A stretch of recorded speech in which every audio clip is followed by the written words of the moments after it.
Here we go. San Francisco 49ers coming off a bye, well-rested, getting players back, reinforcements, trades have happened.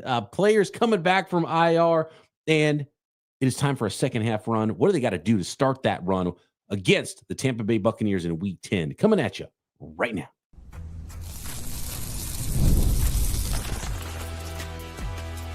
You are Locked On 49ers, your daily San Francisco 49ers podcast, part of the Locked On Podcast Network, your team every day.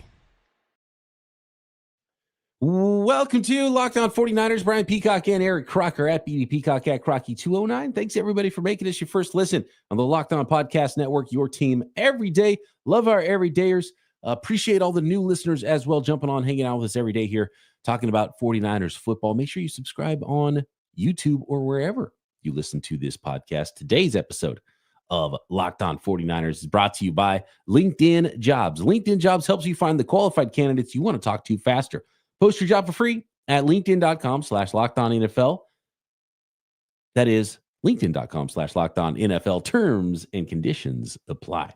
All right, Croc, well rested here. We didn't have a game last week. We didn't have a keys to victory. We're going live here post Thursday Night Football on YouTube. First thing in your feeds for the audio listeners on your way to work on Friday morning to get ready, set the weekend off right, and get ready for some more 49ers football here in Week 10.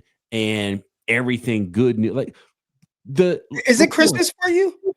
Because you drafted a certain player, number 1 overall in the fantasy league, and you missed the guy for the first 2 months of the season, and you had no idea if he was even going to return, and we're hearing he's going to Germany and all these other things, but you got a nice little toy, a nice little shot in the arm to revamp your fantasy football team for the rest of this little regular season. Look, I'm in the same place the 49ers are right now, and I blame Kyle Shanahan for both the 49ers record and my fantasy record, because a little heads up, my guy, that Christian McCaffrey wasn't going to play at all before you draft him 1.1 in your fantasy league. And not only Christian McCaffrey, I'm going to activate my other guy who's been stashed all year on IR. I've been scraping by with Austin Eckler's and Tank Bigsby's at running back. Jonathan Brooks as well gets activated. So double activations from my fantasy league, Oblong Balls commish, Nick Winkler. You guys, if you know, you listen to Winky Wednesday. He's our commish there. And I don't play I used to write about fantasy football and get paid for it. I play so little fantasy football now. I have very few leagues, and those leagues matter. To be honest with you, the most fun for me nowadays with fantasy football is getting together with old buddies in person and drafting. That's what it's all about. And then everything else that happens the rest of the season is gravy. But hey, better late than never. Christian McCaffrey activated on my team. He hasn't officially been activated, but I already put him in the running back slot. He's in there. He's RB1 for me now. Hasn't officially been activated by the San Francisco 49ers, but everyone from Richard Sherman to Christian McCaffrey himself to Kyle Shanahan, it sounds like he's going to be good to go. And Christian McCaffrey even said that he could have gone in the last game, and now is that an extra 2 weeks on top of that with the bye to get ready to go against the Tampa Bay Buccaneers. Christian McCaffrey limited again in practice, but it looks like he's had some rigorous weeks as the reports are, and no setbacks with the Achilles tendonitis. Christian McCaffrey primed to make his debut, not only for my fantasy football team, but for the San Francisco 49ers in Week 10 against the Tampa Bay Buccaneers. Key to victory, number 1, be healthy, be full power, right? Juwan Jennings, Jake Moody kicking field goals, looks like for the San Francisco 49ers. John Feliciano coming back for the San Francisco 49ers. Croc. Chris Foerster, the 49ers offensive line coach, said that he's not going to jump into the starting lineup either. He's a backup player for the 49ers. So that's what his status is right now. Niners getting healthy. And in fact, Christian McCaffrey, Croc, might be more healthy in Week 10 than Jordan Mason, because Jordan Mason had the blue jersey on Thursday at practice for the 49ers. So he's got that. And that's the non-contact uniform for those of you who don't know. Non-contact, not able to touch him. I don't think they wanted defenders to touch Christian McCaffrey either. He's been kind of limited. But, so Christian McCaffrey's back. That's the big story of the week for the 49ers. That is the big story. And I started this off talking about how, your fantasy team got a nice little shot in the arm, adrenaline, get some things going. But I think the 49ers as well got the same thing. This is much needed. This is a team that I'd say if you ask most of the fan base, they weren't expecting the 49ers to be 4-4, at the bye week. And now you have an opportunity to, okay, we're 4-4, but you're in striking range in the NFC West. Luckily, nobody's run away from this division, especially with the Seattle Seahawks starting off 3-0. And I think they're in last place right now. But you're in prime position to be like, all right, we got some guys coming back, getting a little healthier. Christian McCaffrey is going to help us in certain areas, help us in the red zone, help us potentially in the drive efficiency, yards per drive efficiency, yards per play efficiency. And I would say even with Brock Purdy, not the most efficient version of Brock Purdy that we've seen. And I think maybe Christian McCaffrey is a big part of that. So having your safety blanket, having your outlet, and hopefully, again, somebody that's going to help the 49ers in the red zone, this is huge for the 49ers. Red zone offense is the big one for me. And how much of a difference does Christian McCaffrey make to the red zone offense? Because we've pointed to Christian McCaffrey as potentially one of the reasons. But the 49ers red zone offense has been a little weird, and it's been worse statistically than even pre-Christian McCaffrey. Is Christian McCaffrey enough to just fix all the ills on the San Francisco 49ers? Because vibes are good and players are pumped to have him back. And he's clearly a really good player and is a dynamic player. Is going to help in a lot of ways, run and pass. But is he just like the Band-Aid for everything? Man, he helps a lot. And the biggest thing is how much better is he than the guys that are replacing him? And what does that look like? And we've seen guys get yards, right? Grendel, he's run for a good amount of yards in games. We've seen Jordan Mason. And Jordan Mason, he did a terrific job in the replacement of Christian McCaffrey. But I think there's it's situational football where a guy like Christian McCaffrey helps you more so than anything else. So I think that's the place right there where you talk about putting a Band-Aid on things. But I think they kind of got surgery a little bit, healed up. And now you have a guy that's going to really inject a little bit more into the offense. I mean, Jordan Mason's still the fourth leading rusher in the NFL right now. So, like, yards per carry is not the thing that really is a problem currently, or is going to be the thing that Christian McCaffrey fixed. And yards per carry might not change a lot with Christian McCaffrey. But I think that's like situational, though, right? Like yeah. I think of a quarterback who throws for a lot of yards, but then when you look at when he's throwing for these yards, it's garbage time, or in games when they're just behind and they don't have a chance to win the ball game, right? You see that a lot sometimes with quarterbacks. So Jordan Mason, a bunch of yards, but if it's not in games that's going to help you win more, right? Like you would hope for, okay, we got fourth leading rusher in the NFL. Give me a little bit of what Baltimore has, which tonight, I don't know if you guys watched the game, it was a shootout, amazing performances from both Lamar Jackson and Joe Burrow. But, Derrick Henry, if he's going to be the league leading rusher, like let me have that record where I know that you're leading and it's not empty yardage that you're getting. And I'm not saying that with Jordan Mason, but it has felt like the bulk of him having the big games is like, okay, yeah, good, you won. But in other games where you're running well, but man, we lost a few of these ball games.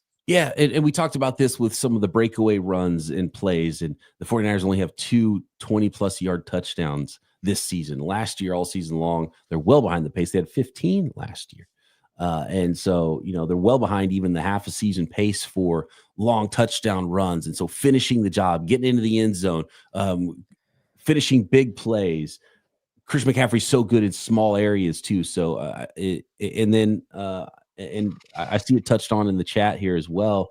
The gravity, the attention that Christian McCaffrey brings for defensive coordinators and what you're able to do. Kyle Shanahan loves having those players that can do everything. Christian McCaffrey, and it's why he loves Kyle Juszczyk. And you have to play the 49ers a certain way when they have these guys on the field. And then Kyle Shanahan knows that, so then he can turn 21 personnel into 11 personnel really quick, right? And then he can go the other way as well. And all of a sudden, Deebo Samuel's back there. And so you have two guys that can be running backs and wide receivers, and you got another guy who can be a tight end or a fullback or a running back, and he can catch the ball out of the backfield, and George Kittle can pancake you, and he can make plays as well. So it really just adds an element, and it does add a little bit everywhere to have Christian McCaffrey back. And yeah, you might not see it in the yards per carry, but I think you see it in the margins.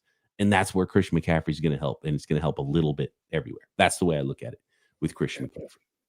And it's why he's one of the run. And remember, Croc, I'm the West Coast chairman of running backs don't matter. You see guys like Christian McCaffrey. We've seen it this year from Saquon Barkley, who was a free agent. Anybody could have signed him. He ends up in Philadelphia. Derrick Henry, anybody could have signed him. He ended up in Baltimore. And you see these guys, you're like, yeah, there's a few guys that do make a difference. And Christian McCaffrey is one of those guys. I got a DM on Instagram about you not liking running backs, and they said, forget what Peacock says. We need to draft Gentry. So or Genty, the running back from Boise State. Oh, look, if he's there, I'm not going to put it past Kyle Shanahan to draft another running back. And it's been more resources on running back. It's more about the resources spent than like you want to have good running backs. That's not it. It's more about the resources. Like, look, the guy that was not drafted by any team, all 32 teams, including the 49ers, is still fourth in the league in rushing right now in Jordan Mason. But yeah, Christian McCaffrey's better. Welcome back, Christian McCaffrey. If he does indeed play, we're acting like he's going to play. He hasn't officially been activated, but all signs pointing to Christian McCaffrey coming back for the 49ers. Keys to victory, what the Niners have to do, whether McCaffrey's playing or not, to beat the Tampa Bay Buccaneers in Week 10 next. This episode of Locked On 49ers is brought to you by Arena Club. For most of us that like collecting cards, the idea of spending $2,000 or more on a Mahomes rookie card, a Luka, an Ellie, it just isn't in the cards. Even if you love collecting, it's some serious money to drop on a card, on a baseball card, on a football card, on a basketball card. Thanks to slab packs, though, from arenaclub.com. Now it's possible to score gem mints for a fraction of their retail price. Every card that I just listed was a hit from last week's Arena Club slab pack drop. Arena Club is the only repack that provides real value, a complete view of all possible cards, and clear hit rates for each one. Arena Club slab packs are revolutionizing the repack game with transparency. After your pulls are revealed, they'll immediately be placed into your showroom for safekeeping, selling, trading, or auction. The Arena Club grading process is accurate, fast, and transparent with a full grade rationale provided and explanation of how your card was scored. So whether you're buying, selling, trading, or displaying, Arena Club is the card collecting platform you have to check out. Right now, you can get a 10% off your first slab pack or card purchase by going to arenaclub.com/LockedOnNFL and use code LockedOnNFL at checkout. That's arenaclub.com/LockedOnNFL, code LockedOnNFL for 10% off your first purchase. The next episode, or the next segment of Locked On 49ers is sponsored by LinkedIn Jobs. Whether you're hiring for your small business or you want to find quality professionals that are right for the role, that's why you have to check out LinkedIn Jobs. LinkedIn Jobs has the tools to help you find the right professionals for your team faster and for free. LinkedIn isn't just a job board either. LinkedIn helps you hire professionals you can't find anywhere else, even those who aren't actively searching for a new job but might be open to the perfect role. Because look, I'm on LinkedIn, you're on LinkedIn, everyone's already on LinkedIn, and in a given month, over 70% of LinkedIn users don't visit other leading job sites.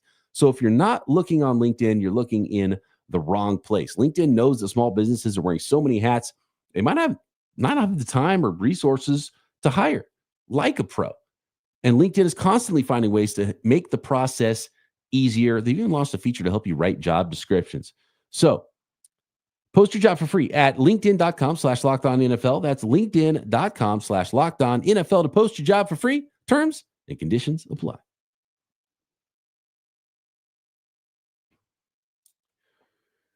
Key to victory. Number one, Croc. I just pressed the button accidentally if you're watching on YouTube.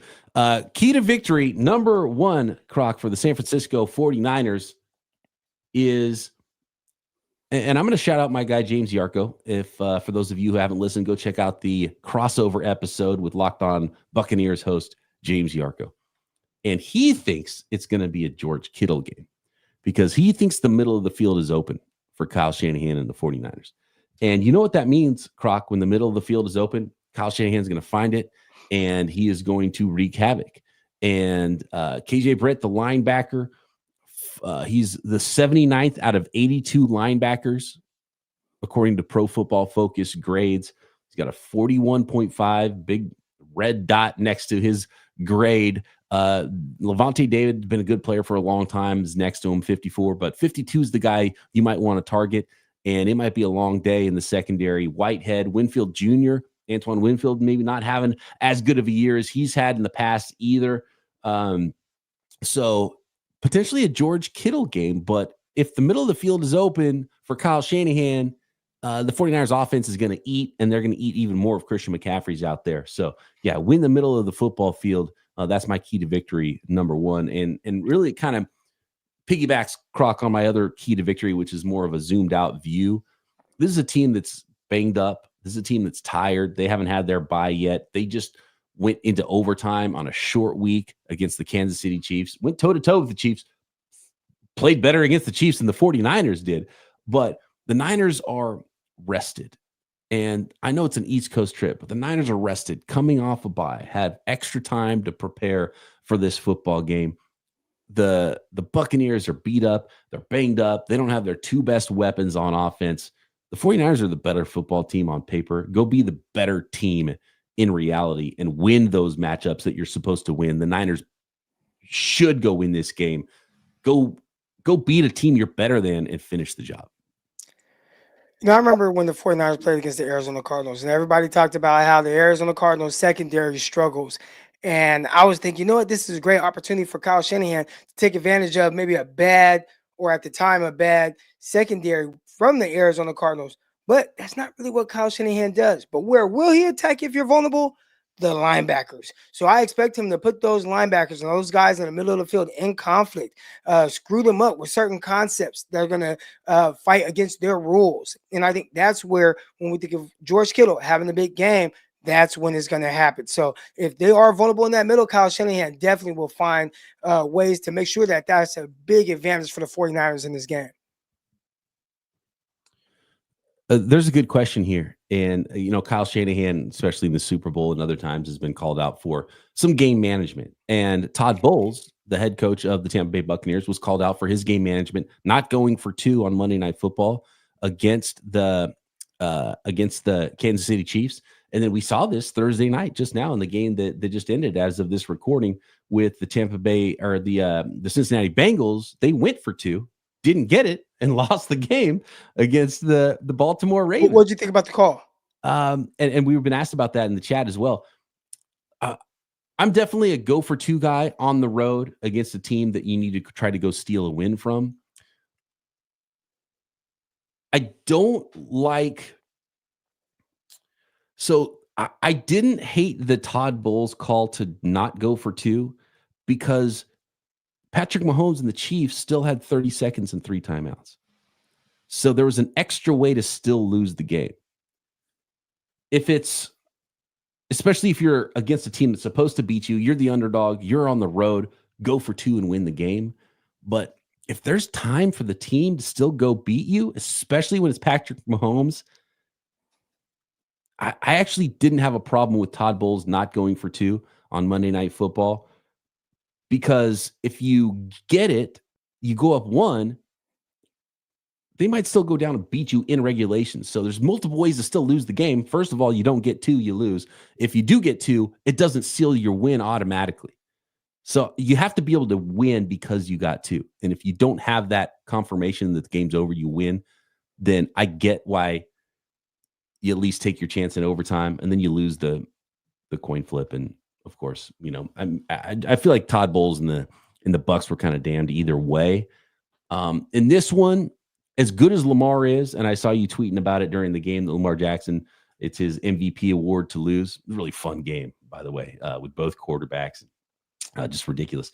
But it's not like it's not the same as Patrick Mahomes as far as, oh man, this guy's got 3 timeouts in 30 seconds. He's easily going to go get you into field goal range, right? It's just a little bit of a different equation. And bottom line is I'm okay with either team going for two. I don't hate Bowles' decision though, because there was still a way to lose the game, even if you get the 2-point conversion. And I don't like that part of the equation. And I guess it was very similar because it was 35 seconds in this game, and they went for two. And I don't have a problem with that either. But I'm not like pounding the table for either call. But going for 2 is probably the better call in both situations. Both teams lost either way, so I don't think it matters. Zach Taylor, he was aggressive throughout the game. There was a fourth down call that he went for late in the fourth quarter from the 34-yard line, and that was kind of iffy. Do I kick the long field goal, or do I just attempt to go for it on fourth down and my quarterback Joe Burrow's on fire? They threw it deep on fourth down too. But they threw it deep, and sometimes the defense can dictate how where you throw the ball. Hey, we're going to sit on some of these underneath routes, and if you want to throw one-on-one down the field to whoever the hell that tight end or whoever that was, number 81, or fine, we could live with that. We could live with whatever the results are from that. And I think Baltimore did a great job of that. But yeah, going for the potential win with 35, 36, 37 seconds left, Lamar Jackson was on fire in that game. And you say, I think you're saying more so, I don't want this game to go into overtime. Like Lamar's he's playing too good right now. They have them. The Ravens had the Bengals on their heels. So, defensively. So like, all right, we got to go for it. We got to try to win it right now because it goes into overtime. I don't know if we lose the coin flip, if we're getting the ball back, because Lamar, he's moving this ball up and down the field right now. So I like the aggressiveness, especially since Zach Tayller was aggressive throughout the game. Yeah. Tough for the Bengals though. Like, what's the Bengals record? As good as they look sometimes, and they had an overtime game earlier in the year against Baltimore and lost that game. Yeah. But I don't think the Bengals record is good right now. So they maybe also felt like, hey, we're kind of playing with house money because our record is trash. Yeah, and they need games like this. They kind of have to go for it. And I think that's part of the equation. The Bengals are 4-6. So they're 2 games under 500 now after losing Thursday night against the Ravens. And the Ravens, by the way, as good as they are, they've almost lost a bunch of games. And they've lost to 2 of the worst teams in the league. They've lost to the Browns and the Raiders. Yeah, how do you lose the Cleveland Browns? Yeah, I mean, they have the worst losses.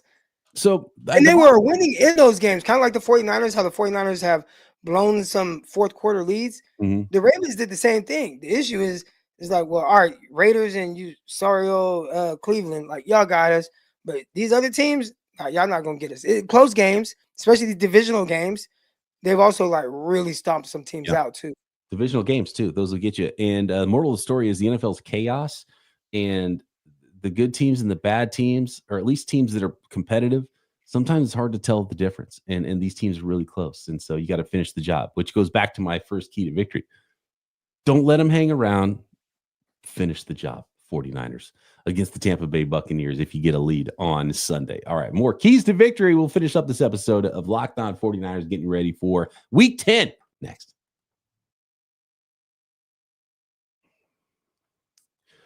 The final segment of this episode of Locked On 49ers is brought to you by FanDuel, America's #1 sportsbook. And it's time to get ready to tackle the NFL action with FanDuel, because right now new customers can bet $5 and get $150 in bonus bets if you win your first $5 bet.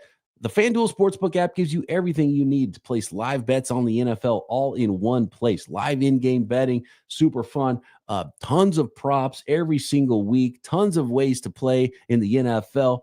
Year-long props, who's the next coach to be fired, coach of the year, rookies of the year, draft props are coming as well for FanDuel. So there's a million ways to play, and that's just in the NFL, NBA, NHL, motorsports, any sport you love and want to get in on the action, you can find it at FanDuel. And all you got to do is go to FanDuel.com or download the app to get America's #1 sportsbook. That is FanDuel.com. All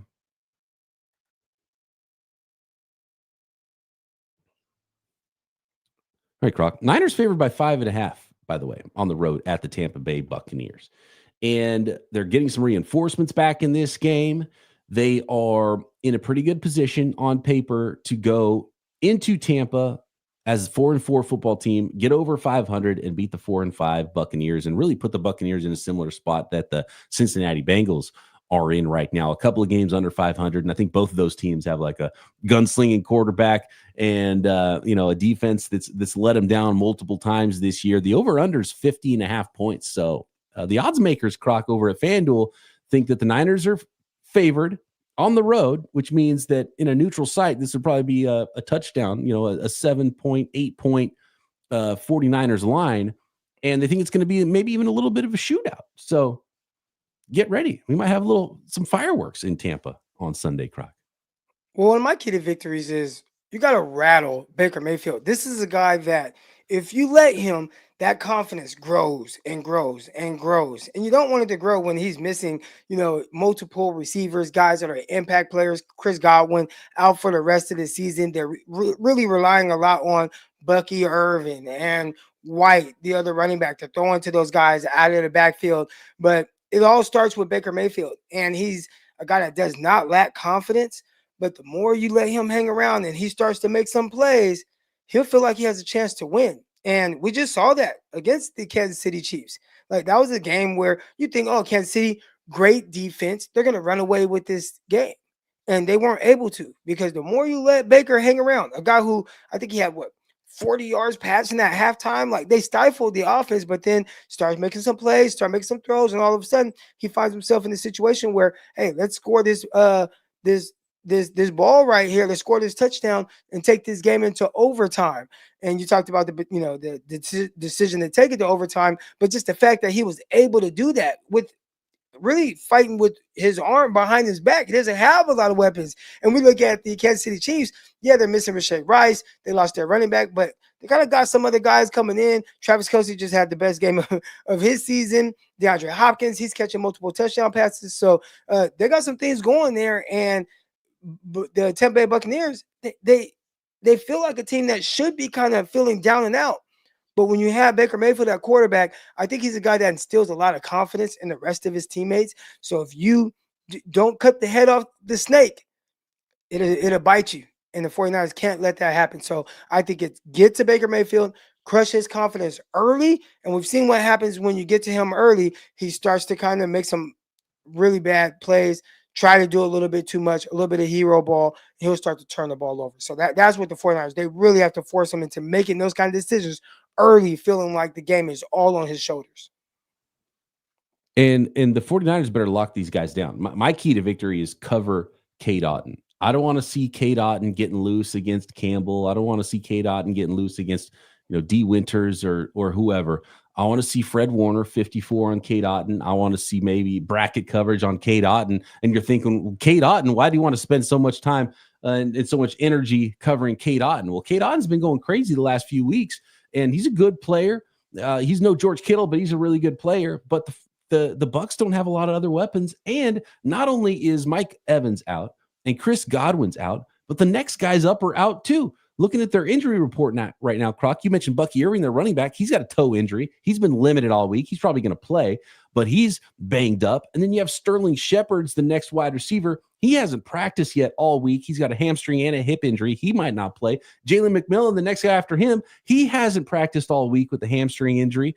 Like, they're going to the bottom of their roster at wide receiver. So even without potentially Charvarius Ward, and I mean, such a sad story for Charvarius Ward, losing his young daughter, and hasn't practiced this week. He's away from the team. It sounds like he might not play, and the team's going to allow him whatever time he needs, and they should to go through that grieving process. I can't imagine. And like those kind of things hit me harder now, Croc, too. After becoming a father, it's like it's that kind of thing's unimaginable. It would devastate me. So Charvarius Ward, we're thinking about you. Lots of love, lots of thoughts, and I hope he's doing well. And whoever, Renardo Green and Diamador Lenore and Isaac Yedem, and they should not have problems. You got to cover Cade Otton, especially on those third downs. You can't let Baker cook in this. You got to be able to get pressure on him, and you got to lock up the rest of those receivers because they got nobody on the outside right now, Croc. They don't. But the one guy, again, Sterling Shepard, that's Shepard. You can't let Shepard get off. And when you watch him in that Kansas City Chiefs game, like that was the guy that, helped them drive down the field, making clutch catch after a clutch catch. And he'll find a way to kind of get open. He's kind of the forgotten guy. So those are the things that you just cannot allow to happen. Now, why I feel a little confident with that is because Deommodore Lenoir, he's a guy that's going to play in the slot, and we know he's pesky. He's aggressive. He's a guy that definitely does not lack confidence. If there's any guy that I can count on to say, you know what, hey, that's their best guy right there that they're going to have to go through, go take him away, Deommodore. And Deommodore Lenoir would do just that. And he might not even play either. So, the Bucs are in trouble right now. You look on the defensive side of the ball for the Bucs too. I mentioned a little linebacker, maybe middle of the field is a place they can get beaten. And I talked about this a little bit with James Yarko about how, as far as like a team building strategy, I don't necessarily love their defensive line. Vita Vea is a beast of a human being, 150 pounds. But I just love the aesthetics of having the biggest defensive lineman in the NFL. I'm actually not the biggest anymore. T'Vondre Sweat weighs more than Vita Vea, doesn't he? But like having like the biggest guy and then the littlest guy in Kalijah Kancey. By the way, Kalijah Kancey not having a good season either. We're talking about the middle of the field. He's got a 39.8 PFF grade. He's 118 out of 124 defensive interior linemen as far as his grade goes. He's an undersized guy. They've got Tryon Shoyinka on one side, who hasn't been great. Diaby's been better on the other side. I remember Diaby's the guy we looked at for the 49ers as possibly a second or third round draft pick for a defensive lineman in last year's draft, or was it the year before? I think it was that third round pick. They ended up going with Jair Brown. I think Diaby is one of the guys we looked at for that. The only guy that's really just playing above board on the defensive side of the ball right now for them is Levante David's good, Vita Vea is good, and then Zion McCollum is the number one graded cornerback right now in the NFL. Zion McCollum, a crazy athlete, and it's taken him a little while to get going in the NFL, but he's playing ball. But like I'm drawing this picture because there's just too many opportunities. They're a banged up team. They've got problems on the defensive side of the ball anyway. Best players on offense are out. The Niners need to be able to go handle their business. So go handle these guys, 49ers. That's a big cornerback out of Sam Houston, 6'4", over 200 pounds. But he was a freak when it came to testing. And guys like that, sometimes you see their play go up and down. Him obviously being very consistent this year.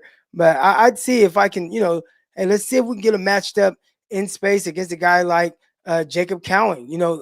Big corners like that, they kind of tend to struggle at times with those smaller, shiftier, quicker receivers. So put him in a position where he's a little bit less comfortable. And I think that's in off coverage, having to play against a really quick, shifty guy in space.